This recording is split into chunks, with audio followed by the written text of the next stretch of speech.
இதில் என்ன சவுண்ட் எடிட்டிங்கை பற்றி கற்றுக்க முடியாதா, செட் டிசைன் பற்றி கற்றுக்க முடியாதா, டைலாக் ரெண்டரிங் என்ன டைலாக் நொமான்ஸ் எடிட்டிங் எல்லாமே அது வந்து அவ்வளோ பர்ஃபெக்டாக ஒரு ஒரு நீங்கள் எத்தனை வாட்டி பார்த்தீங்க?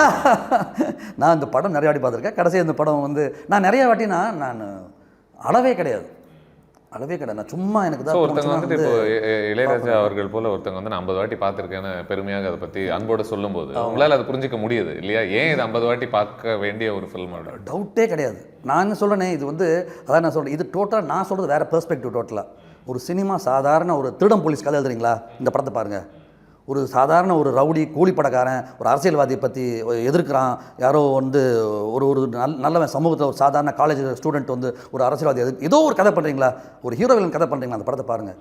ஏன்னா பார்த்தா அது வந்து வேறு ஒரு பெர்ஸ்பெக்டிவாக கொடுக்கும். நம்ம தைரியமாக வந்து மக்கள் இவ்வளோ ஏதாவது நம்மளை ரிஃப்ளெக்ட் பண்ணலாமா, இன்னும் அவ்வளோ டைனமிக்ஸ் இருக்கா அப்படிங்கிற ஒன்று இருக்கு இல்லையா, அதுக்கு வந்து ஒரு பெரிய ஒரு லிபர்ட்டி கிடைச்ச மாதிரி இருக்கும் எழுதும்போது, இந்த படம் பார்க்கும்போது.